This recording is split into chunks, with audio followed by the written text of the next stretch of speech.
सभी को। मैं अंशिका वर्ग 9वीं की छात्रा हूँ और आज आप सभी के समक्ष एक छोटी सी कविता प्रस्तुत करने जा रही हूँ। कविता प्रस्तुत करने से पहले मैं अपने देश के सैनिकों का धन्यवाद करना चाहती हूँ, जो हमारे लिए, हमारी देश की रक्षा के लिए दिन को रात और रात को दिन नहीं समझते, सीने पे गोली खाकर होली और दिवाली त्योहार ना मनाकर खून की त्योहार मनाते हैं। उन देश के सैनिकों को मेरा सलाम है। तो कुछ पंक्तियां मैं अपने देश के सैनिकों को समर्पित करना चाहती हूँ।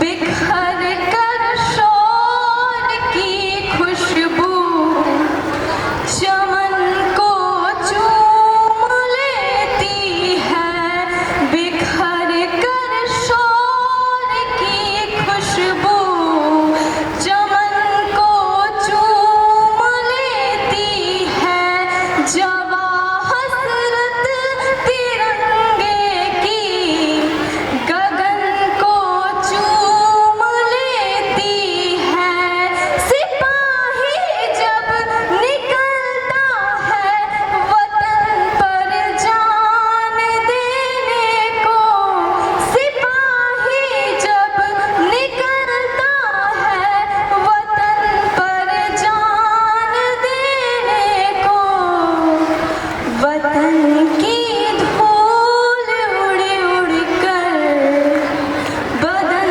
को चूम लेती है, वतन की धूल उड़ उड़ कर बदन को चूम लेती है।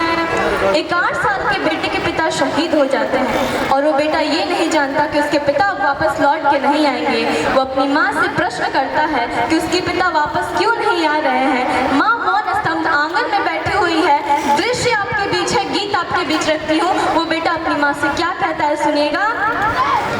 चारों तरफ उजाला पर अंधेरी रात थी, जब वो हुआ शहीद उन दिनों की बात थी। चारों तरफ उजाला पर अंधेरी रात थी, जब वो हुआ शहीद उन दिनों की बात थी। आंगन में बैठा बेटा माँ से पूछे बार बार, दीपावली पे क्यों ना आए पापा अब की बार, दीपावली पे क्यों ना आए पापा अब की बार। आंगन में बैठा बेटा माँ से पूछे बार बार, दीपावली पे क्यों ना आए पापा अब की बार। वो बेटा ये नहीं जानता कि उसके पिता वापस लौट के आएंगे। वो अपनी माँ की स्थिति को देखता है, अपनी माँ की हालत को देखता है और वो बेटा माँ से क्या प्रश्न करता है, सुनिएगा। माँ क्यों ना तूने आज भी बिंदिया लगाई है, माँ क्यों ना तूने आज भी बिंदिया लगाई है दोनों हाथ खाली ना मेहंदी रचाई है दोनों हाथ खाली ना मेहंदी रचाई है। पायल भी नहीं पाँव में बिखरे से बाल हैं, लगती थी कितनी प्यारी अब ये कैसा हाल है, लगती थी कितनी प्यारी अब ये कैसा हाल है। कुमकुम के बिना सूना सा लगता है श्रृंगार, दीपावली पे क्यों ना आए पापा अब की बार, दीपावली पे क्यों ना आए पापा अब की बार। वो बेटा बाहर खेलने के लिए जाता है और अपने मित्रों के पिताओं द्वारा लाए उपहारों को देखता है। वो बेटा उदास होकर अपनी माँ की गोद में पुनः आके बैठ जाता है और वही प्रश्न दोहराता है, किसी के पापा उसको नए कपड़े लाए हैं, किसी के पापा उसको नए कपड़े लाए हैं, मिठाइयाँ और साथ में पटाखे लाए हैं, मिठाइयाँ और साथ में पटाखे लाए हैं। वो भी तो नए जूते पहन खेलने आया, वो भी तो नए जूते पहन खेलने आया। पापा पापा कह के सबने मुझको चिढ़ाया, पापा पापा कह के सबने मुझको चिढ़ाया। अब तो बता दो क्यों है सोना आंगन घर द्वार, दीपावली पे क्यों ना आए पापा अब की बार, दीपावली पे क्यों ना आए पापा अब की बार। वो बेटा अपने माँ के उत्तर न मिलने पर उससे रूठ जाता है, खींच जाता है और उसके दोनों हाथों को झकझोर के ये कहता है। वो बेटा अपनी माँ से क्या कहता है, सुनिएगा। 2 दिन हुए हैं तूने कहानी न सुनाई, हर बार की तरह न तूने खीर बनाई।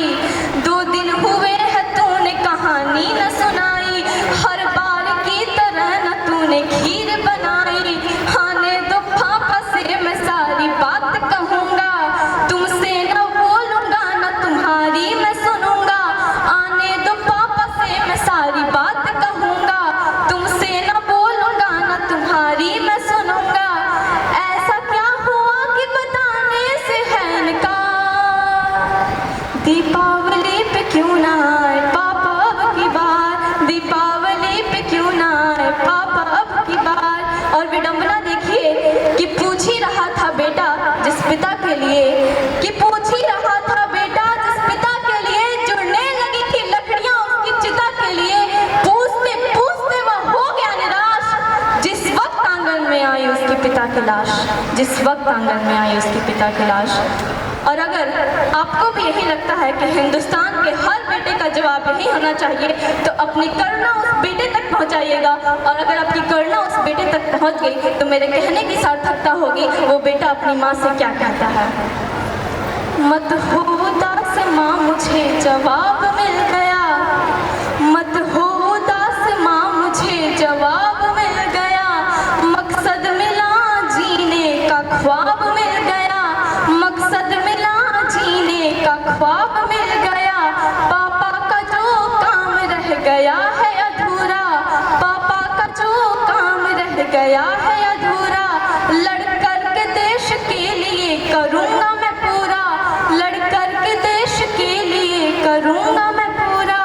आशीर्वाद दो मकाम पूरा हो इस बार, दीपावली पे क्यों ना आए पापा अब की बार, दीपावली पे क्यों ना आए पापा अब की बार। और कुछ पंक्तियाँ गुनगुनाकर मैं अपनी कविता समाप्त करने जा रही हूँ।